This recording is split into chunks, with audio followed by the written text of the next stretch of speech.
नमस्कार, स्वागत है आपका बिहार समाचार में। बिहार में भयानक बारिश का अलर्ट जारी कर दिया गया है। बिहार में रिकॉर्ड तोड़ ताबड़तोड़ बारिश होने वाली है। साथ ही मुख्यमंत्री नीतीश कुमार जी ने कहा है कि इसी महीने के अंत तक बिहार में 60,000 बहाली निकलने वाली है। साथ ही अगले महीने के अंत तक बिहार में 5 लाख सरकारी नौकरी के लिए नोटिफिकेशन निकाला जा सकता है। तो वहीं गरीबों के लिए, किसानों के लिए भी सरकार ने कई योजनाओं की शुरुआत कर दी है। तो आज बिहार और देश की बड़ी खबरों पर बात करेंगे। इससे पहले आपसे एक छोटी सी अनुरोध है, कृपया वीडियो को एक प्यारा सा लाइक अवश्य कर दीजिएगा। आपका लाइक करना ही हमारी मेहनत का फल होता है। बिहार में आज और कल भयानक बारिश होने वाली है। मौसम विभाग ने पूरे बिहार में अलर्ट जारी करते हुए वज्रपात से सावधान रहने को कहा है। साथ ही बिहार के 17 जिलों में आज और कल भयानक बारिश का अलर्ट जारी कर दिया। साथ ही मौसम विभाग ने कहा है कि 48 घंटों के बाद बिहार में मानसून फिर से एक्टिव हो रहा है। पूरे बिहार में, बिहार के सभी 3800 जिलों में 48 घंटे के बाद भारी बारिश हो सकती है। बात यदि पटना की करें तो अगले 4 दिनों तक पटना में भारी बारिश के आसार जताए गए हैं। मौसम विभाग के अनुसार आज बिहार के जिन जिलों में सबसे तेज बारिश होगी वे जिले हैं पटना, भोजपुर, बक्सर, लखीसराय, मुंगेर, भागलपुर, गया, नवादा, औरंगाबाद, पूर्वी चंपारण, पश्चिमी चंपारण, नालंदा, कैमूर, बांका, जमुई, जहानाबाद, सीतामढ़ी और शिवहर। साथ ही बिहार के कुछ जिले ऐसे भी हैं जहां अति भारी बारिश को लेकर खतरनाक अलर्ट जारी कर दिया है। बिहार के पूर्वी चंपारण, सीतामढ़ी, शिवहर, जमुई, बांका, कैमूर और रोहतास में अति भारी बारिश का अलर्ट जारी किया गया है। साथ ही पूरे बिहार में वज्रपात का अलर्ट है, अतः जरा सावधान रहें। बिहार के सरकारी विभागों में 5 लाख पद खाली हैं। नीतीश सरकार ने सभी जिलों से रिक्तियां मांगी है और इन सभी पदों पर दिसंबर 2024 से पहले बहाली कर दी जाएगी।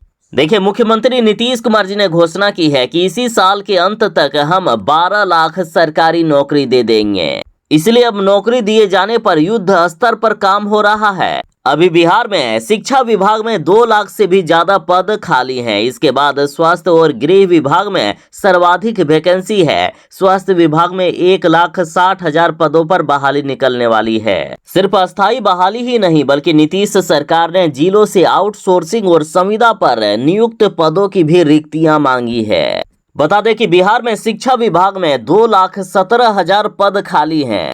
गृह विभाग में 42,414 पद खाली हैं। ग्रामीण विकास विभाग में 11,784 पद, नगर विकास विभाग में 1,948 पद और पंचायती राज विभाग में 5,551, कृषि विभाग में 3,015, पशु एवं मत्स्य विभाग में 4,814, पथ निर्माण विभाग में 2,465 और ग्रामीण कार्य विभाग में 3,346 पद खाली हैं। इन पदों पर जल्द ही बहाली निकलने वाली है। जल्द ही नोटिफिकेशन आपके सामने होगा।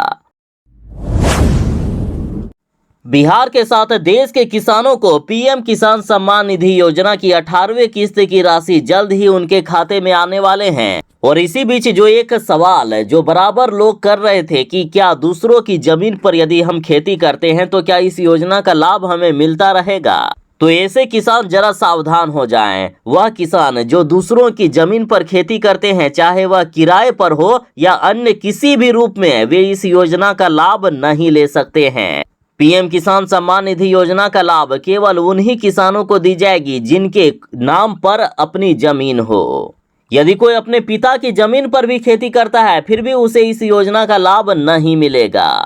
एक ही परिवार में यदि एक ही मुखिया के नाम पर जमीन है तो सिर्फ एक ही व्यक्ति को पीएम किसान सम्मान निधि योजना का लाभ मिलेगा, बाकी को नहीं मिलने वाला है।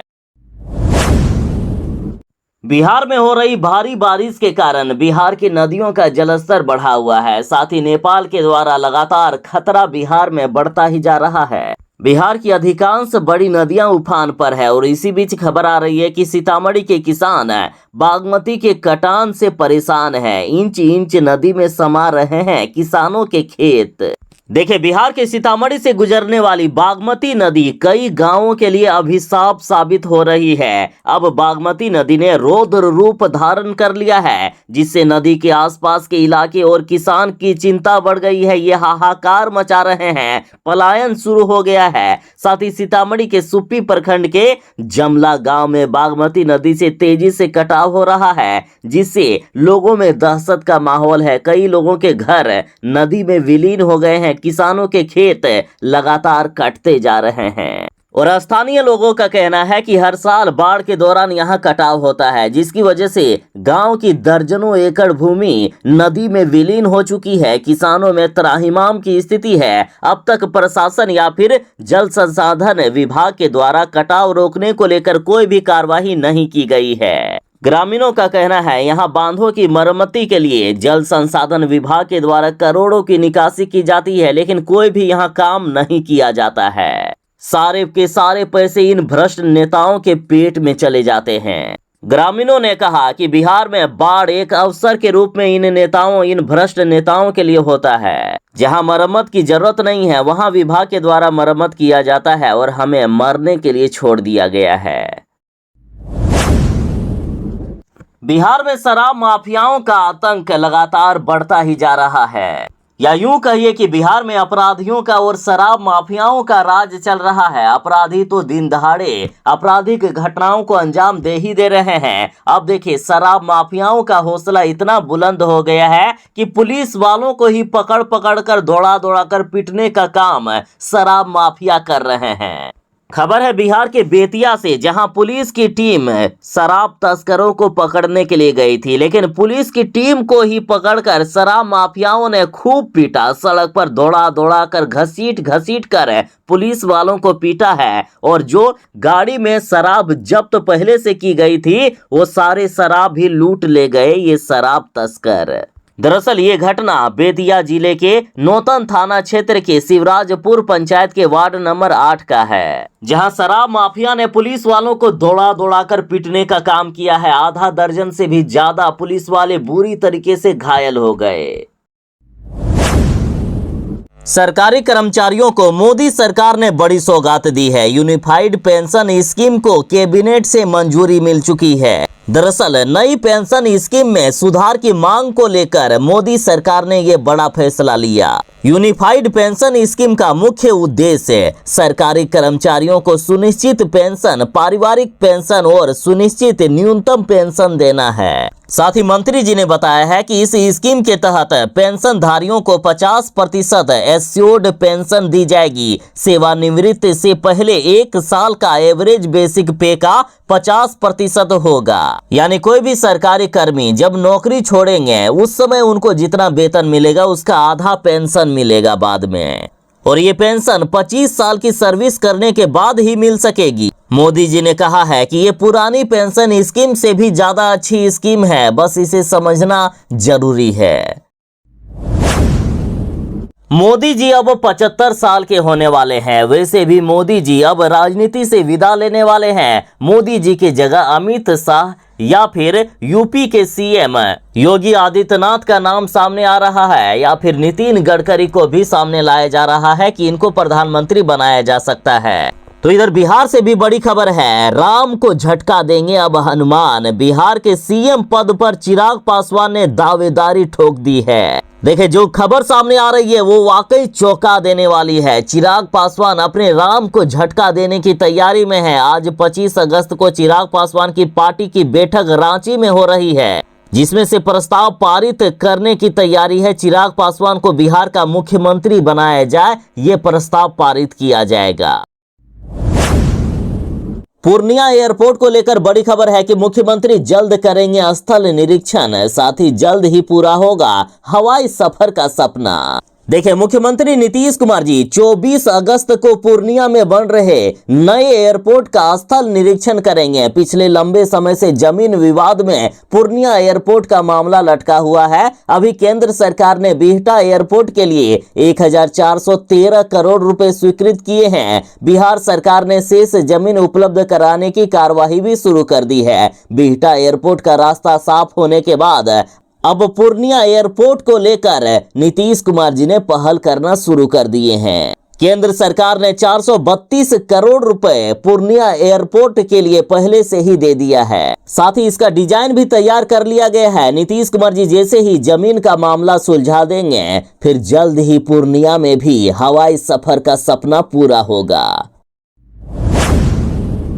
बिहार के अन्य जिलों के साथ भागलपुर में बाढ़ ने तबाही मचा दी है। भागलपुर में बाढ़ में घर, सड़क, खेत सब कुछ तबाह हो गया है। बोरिया बिस्तर बांधकर भागने को मजबूर हो गए हैं लोग। भागलपुर में इतनी भयानक सी तबाही आई है कि पूरा का पूरा गांव ही नदी में विलीन हो चुका है। दरअसल यहां बांध के टूटने से भयानक सी तबाही आई है। बाढ़ में लोगों की जान आफत में फंसी है। पानी के तेज बहाव इतना तेज है कि लोग अपने घरों के सामान को भी नहीं बचा पा रहे हैं। लोग अपनी जान को बचाकर भागने को मजबूर हैं। जरा ये तस्वीर देखिए। पहले यहाँ गांव हुआ करता था, जो पूरा का पूरा गांव ही नदी में विलीन हो चुका है।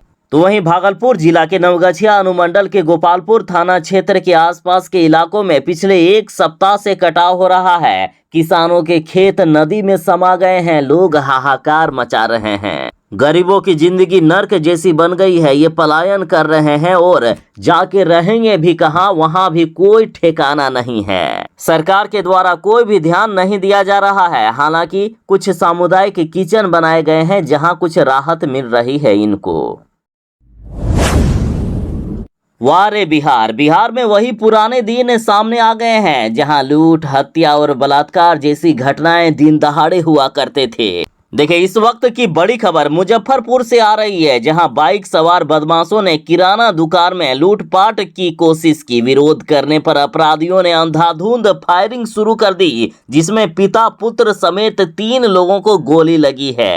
साथ ही इधर तेजस्वी यादव ने कहा कि बीजेपी शासित डबल इंजन सरकार में बिहार में ट्रबलिंग क्राइम रिकॉर्ड है। क्या आपने सीएम नीतीश कुमार को रिकॉर्ड तोड़ अपराध, अनियंत्रित भ्रष्टाचार तथा बिहार में प्रतिदिन गिरती सैकड़ों लाशों और ढहते पुलों पर कभी बोलते सुना है? बोलते सुनोगे भी नहीं, क्योंकि नीतीश कुमार पर लगातार दबाव बनाया जा रहा है। तेजस्वी यादव ने पिछले 3-4 दिनों में बिहार में हुई आपराधिक घटनाओं की लिस्ट जारी कर दिए हैं। तेजस्वी यादव की लिस्ट के अनुसार देखिए, बिहार में 76 से भी ज्यादा जगहों पर आपराधिक घटनाएं हुई। सिवान में बीजेपी कार्यकर्ता को गोली मारकर हत्या कर दी गई। पटना में बीजेपी नेता अजय शाह को गोली मार दी गई। राजगीर में घूमने आए पर्यटक को गोली मार दी गई। ऐसे 76 से भी ज्यादा लिस्ट तेजस्वी यादव ने जारी किए हैं, जो एक सप्ताह के अंदर में बिहार में अपराध हुआ है।